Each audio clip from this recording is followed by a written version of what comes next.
सर्वेभ्यो नमस्कारः।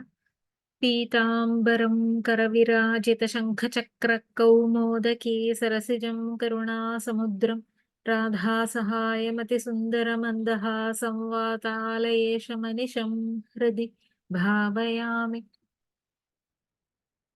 दशमः श्लोकः।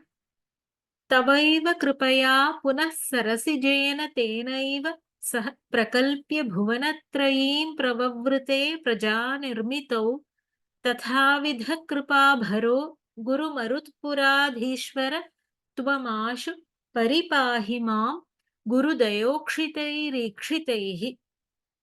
पदच्छेदः। तव एव कृपया पुनः सरसिजेन तेन एव सह प्रकल्प्य भुवनत्रयीं प्रववृते प्रजानिर्मितौ तथाविध कृपाभरः गुरुमरुत्पुराधीश्वर त्वम् आशु परिपाहि मां गुरुदयोक्षितैः ईक्षितैः। अन्वयः।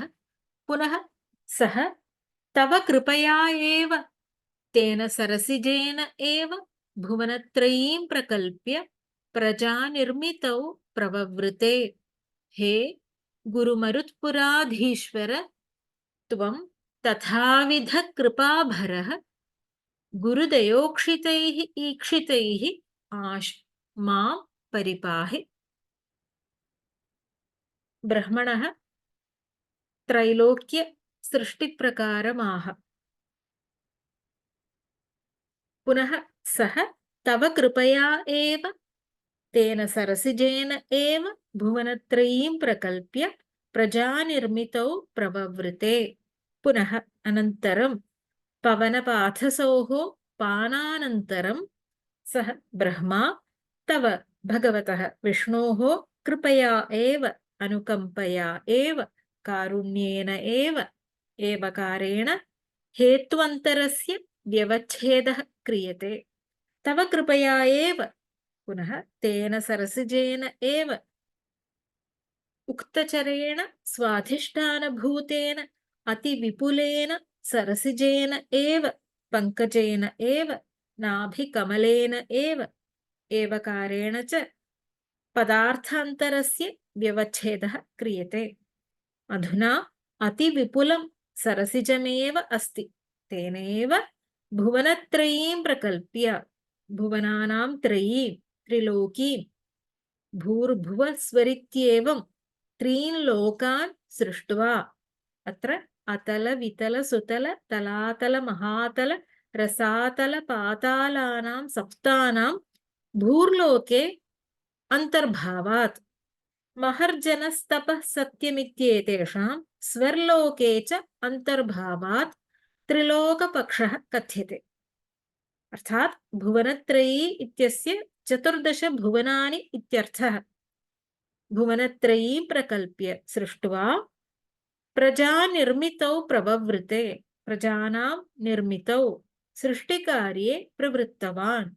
14 भुवनानि सृष्ट्वा अनन्तरं शुभाशुभ अदृष्ट तारतम्येन तत्तल्लोक योग्यानां जीवानां शरीर विरचनायां तस्यां प्रजानिर्मितौ प्रववृते प्रवृत्तः बभूव प्रवृत्तवान्।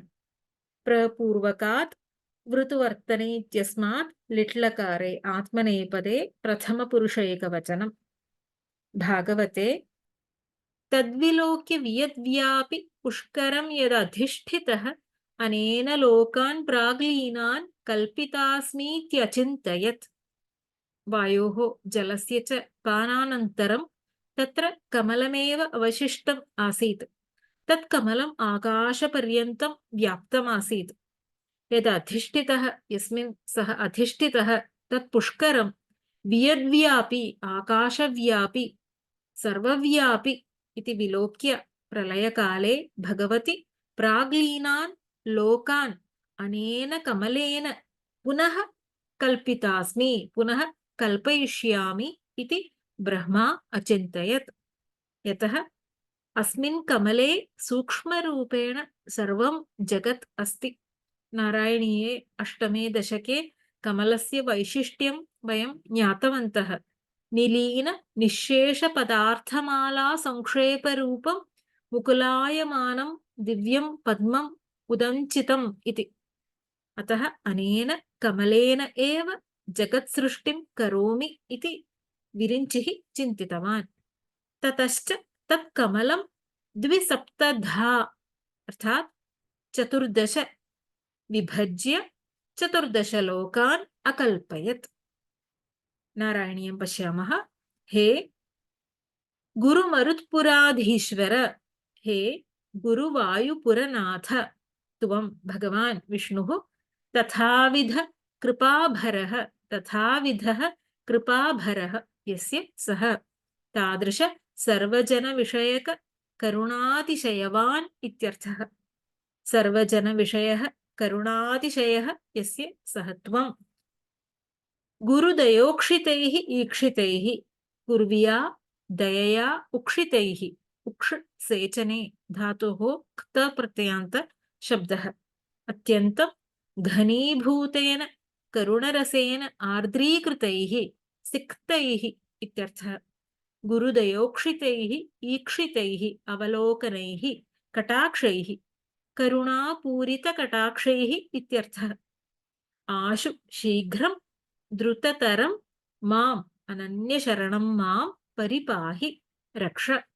परिपूर्वकात् पारक्षणे इत्यस्मात् प्रार्थनायां लोट्लकारे परस्मैपदे मध्यमपुरुष एकवचन। समस्त संतापशान्तिं कृत्वा मां त्रायस्व रक्ष इत्यर्थः। अनन्तरं ब्रह्मा भगवतः विष्णोः अनुकम्पया एव स्वाधिष्ठानभूतेन सरसिजेन एव लोकत्रयं सृष्ट्वा स्वस्वशुभाशुभ अदृष्टतारतम्येन तत्तल्लोकयोग्यानां जीवानां शरीररचनायां प्रवृत्तो बभूव। हे गुरुपवनपुरेश, तथाविध कृपाभरः त्वं कृपावलोकनैः शीघ्रम् अनन्यशरणं मां रक्ष इति कविः प्रार्थयते। इति जगत्सृष्टिप्रकारवर्णनं। 9मं दशकम्। अस्मिन् दशके छन्दः पृथिवी आसीत्। लक्षणं जसौ जसयला वसुग्रहयतिश्च पृथिवी गुरुः। गणाः जगणः सगणः जगणः सगणः यगणः लघुः गुरुः। वसुग्रहयतिश्च 8 9 यतिः च। प्रतिचरणं 17 अक्षराणि सन्ति। तवैव कृपया पुनः सरसिजयेन तेनैव सह प्रकल्प्य भुवनत्रयीं प्रववृते प्रजानिर्मितौ तथाविध कृपाभरो गुरुमरुत्पुराधीश्वर त्वमाशु परिपाहि मां गुरुदयोक्षितैरीक्षितैः। ॐ सर्वे भवन्तु सुखिनः, सर्वे सन्तु निरामयाः, सर्वे भद्राणि पश्यन्तु, मा कश्चित् दुःखभाग् भवेत्। ॐ शान्ति शान्ति शान्तिः। हरिः ॐ श्री गुरुभ्यो नमः। हरिः ॐ। धन्यवादः।